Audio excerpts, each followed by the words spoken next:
Graças e paz. Eu gostaria de falar sobre algo, até porque uma parábola muito conhecida aqui no livro de Lucas, no capítulo 15, fala sobre a parábola do filho pródigo. Eu não gostaria de estender muito, porque senão a gente teria um leque, né? Levaria o tempo todo para falar sobre isso. Eu gostaria de dizer o seguinte: toda vez que a gente escuta ou pregamos acerca do filho pródigo, toda a nossa atenção ela é focada, direcionada ao filho mais moço. A gente sempre acha que o filho mais moço é o ator principal da história, né? Ele é o personagem principal concernente o que está escrito aqui. A gente nunca define, a gente sempre esquece o filho mais velho, aquele que ficou em casa, o bom moço, o obediente. A gente sempre focaliza no filho rebelde, no filho ingrato, no pecador. Em outras palavras, melhor dizendo, no afastado da casa de Deus, o que está distante.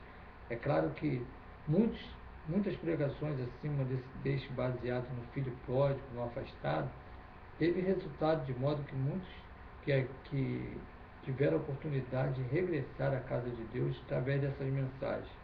Nada contra, não estou dizendo que eu seja contra isso. O que eu estou querendo dizer é que muitas das vezes a gente olha para esse fato e a gente não olha o contexto da história, né?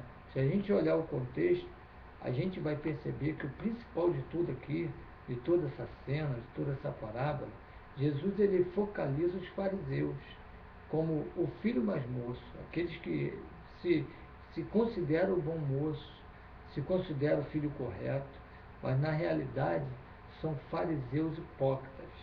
É exatamente o que a gente vai entender e concerner, é entender baseado no que está aqui.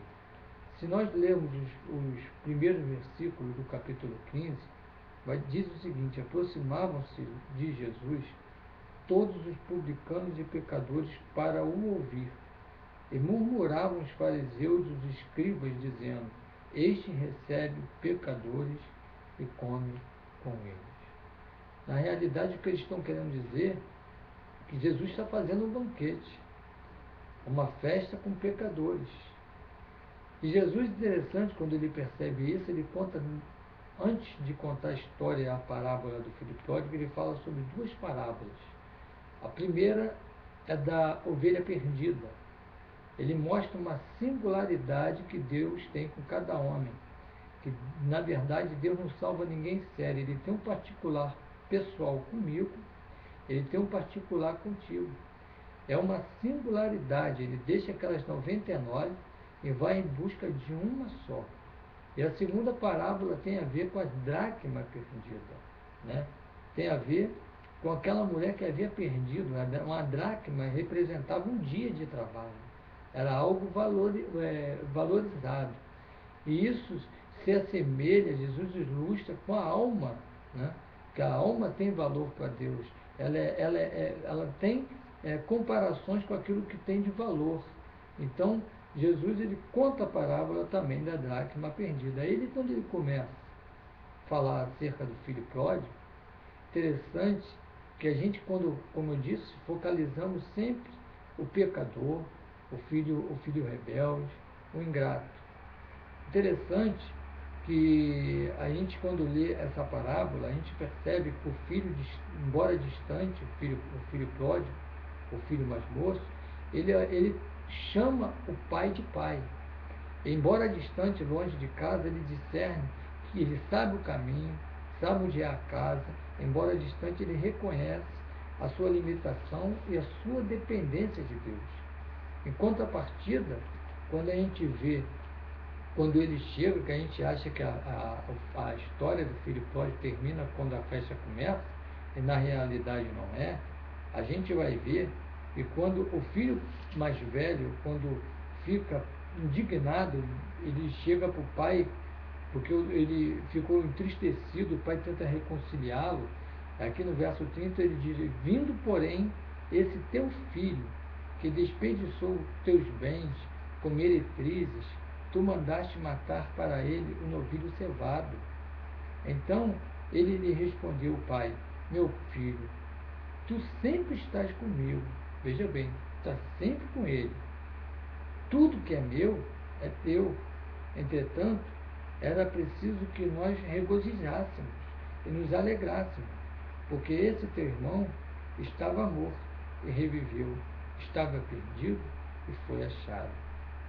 Ou seja, ele não queria entrar na festa, dessa festa ele não participava, porque ele embora se achava melhor do que o irmão, porque ele diz para o pai que ele nunca abandonou, sempre estava presente, participava daquilo que ele pedia, né? Sempre servia a ele. Era exatamente o cenário dos fariseus. Ele se achava melhor do que o outro. E se nós olharmos o capítulo 18 de Lucas, a partir do verso 9, a gente vai entender por qual foi o motivo que ele foi embora de casa, porque o irmão mais velho era insuportável. Aí ele diz aqui, outra parábola, Jesus dizendo, propôs também esta parábola a alguns de que confiavam em si mesmos, pois se a considerarem justo e desprezavam os outros. 2 homens subiram ao templo com o propósito de orar, um fariseu e o outro publicano. O fariseu, posto em pé, orava de si para si mesmo, desta forma: ó Deus, graças te dou, porque não sou como os demais homens, roubadores, injustos e adultos, nem ainda como esse publicano. Jejuo 2 vezes por semana e dou o dízimo de tudo quanto ganho. O publicano, estando em pé, longe, não ousava nem ainda levantar os olhos para o céu, mas batia no peito, dizendo: ó Deus, sê propício a mim, pecador. Digo-vos que este desceu justificado para a sua casa, e não aquele, porque tudo que se exalta será humilhado, antes o que se humilha será exaltado. Meu querido, foi exatamente o que o filho mais velho estava fazendo. Ele agradecia a Deus não pelo que ele era, mas porque ele não era igual ao outro. Ele se achava melhor do que o outro. Porque você possa entender que você não é mais espiritual do que ninguém. Você não é melhor do que ninguém.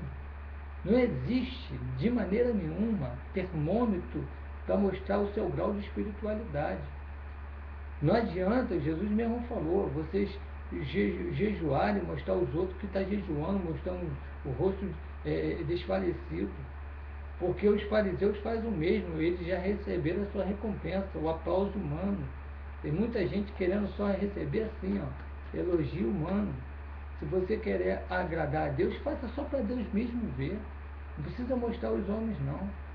Para você mostrar a sua espiritualidade, se de fato tu ama de Deus, basta que as tuas atitudes demonstram isso.